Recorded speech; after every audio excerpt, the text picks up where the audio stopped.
Y'all, don't look at my nails. The weight of knowing better but not doing better honestly might be enough to take me out for real. Let's talk about it.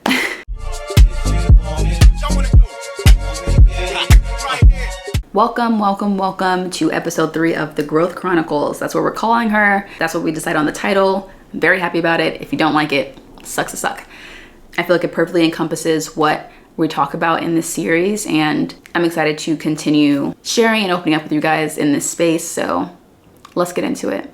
As you all know by now, I spend so much time and energy learning about myself, figuring out my triggers so that I can show up as the best version of myself. Like, I put a lot of time and energy into that because I feel like that's how I'll make the most of this one life that we have. You feel me? I honestly work really hard at recognizing when I'm being triggered so that I can, and most of the time I'll remove myself from a situation or put a pause on a situation to kind of like regulate my emotions, what I'm feeling, to avoid things escalating. But something was different this time.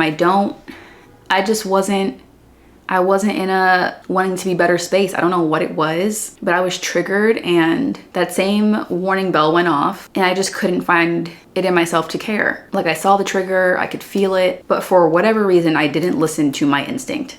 And it was there. I can acknowledge that it was definitely there.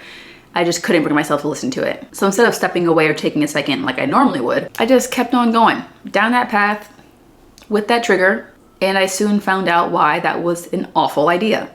Somehow, to my surprise, but not really to my surprise, I ended up in a situation that, for one, could have been dangerous, and I'm just so grateful that it wasn't. But two, it could have so easily, I'm not gonna say so easily, but it could have been avoided. And that's what's been sitting with me. The fact that I could have prevented it had I listened to my first instinct. Like, for the most part, I usually do. Had I just done that, I could have prevented it. Had I listened to that first instinct that told me to turn around, to abort, to choose a different path. But because of where I was mentally that day, I just wasn't strong enough to change course. I just wasn't. And the feelings that have been weighing on me is that I feel so much guilt and shame for putting myself in that position, for not listening to my gut when I know how strong my intuition is, I know.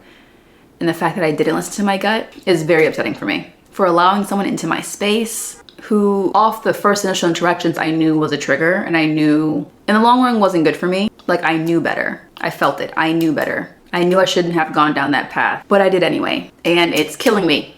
And so I was allowing myself to feel all of these things, the guilt, the shame, the frustration, the anger.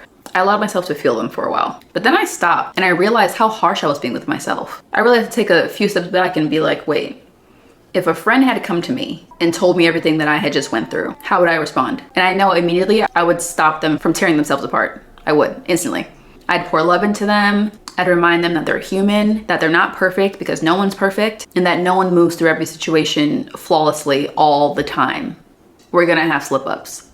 That's what I would say to them. I would tell them that, yes, they made a mistake, but that doesn't make them a failure.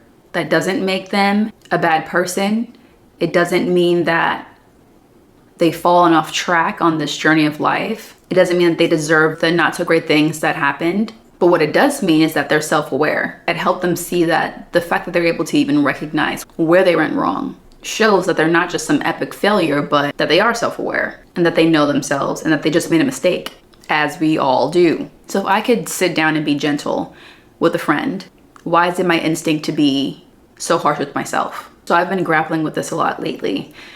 And for a bit, I was like, I need to figure out why I'm so harsh with myself. Why do I expect me to be 100% all the time, but have so much more grace for everyone else? But then I realized that in this moment, the why doesn't really matter. I just need to check my tone with myself and shift how I'm speaking with myself in this moment. And I can get to the why later. Right now, what I need is to pour that same love and understanding and grace into myself that I would a friend. I'm realizing that as much as I strive to grow and transform and become more acquainted and more comfortable moving through life as my highest self, I need to have more grace with myself. I need to speak to myself with more love, and not only in moments when I'm acting the way that I feel like I should be acting, but also in the moments when I'm not. Especially in the moments when I'm not. Because attempting to grow, but only under the most perfect circumstances, isn't realistic, and it definitely isn't healthy. This idea of perfectionism, it leaves no room for mistakes. But if you're not making mistakes, then you're not human, because that's part of the human experience. It's through these mistakes that we learn and we grow and we transform. All the things that I tell myself I'm working towards and that kind of drive and propel me forward in life, I'm somehow still trying to avoid. It doesn't make sense. It's not adding up. So in this season, I'm trying not to be so hypercritical of myself. And I will say that it's extremely, extremely hard. I expect a lot out of myself. I just do. It's something I conditioned myself to do a long time ago, and it's hard to unlearn something that I've been driven by for so long. But I'm trying to not be so hypercritical in my not so best moments. I'm working and trying to remind myself that mistakes don't make me a failure. Doesn't mean that I'm off track. Doesn't mean that I'm not where I say I am. It doesn't mean that I'm not who I say I am, because I am. I am. But they just make me human. They help me evolve. And the more grace that I give myself, the more I'll continue to grow, and the more I'll be able to flow with this transformation and growth, rather than having it shake up my entire world every time I make a mistake.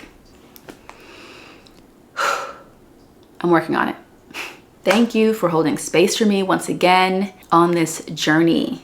This is episode 3 of The Growth Chronicles. I figured out our title. I really like it. If you don't, oh well. And if I change my mind later, I'll change it.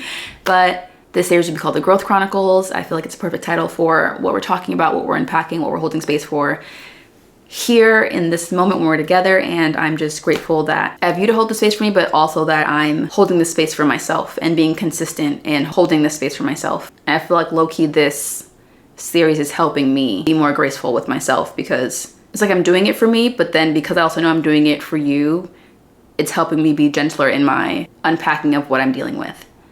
So thank you. So yeah, that was episode 3. I hope you guys enjoyed it.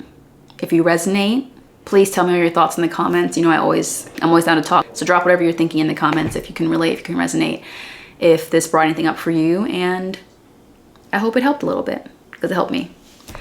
I love you guys, and I'll see you in the next episode.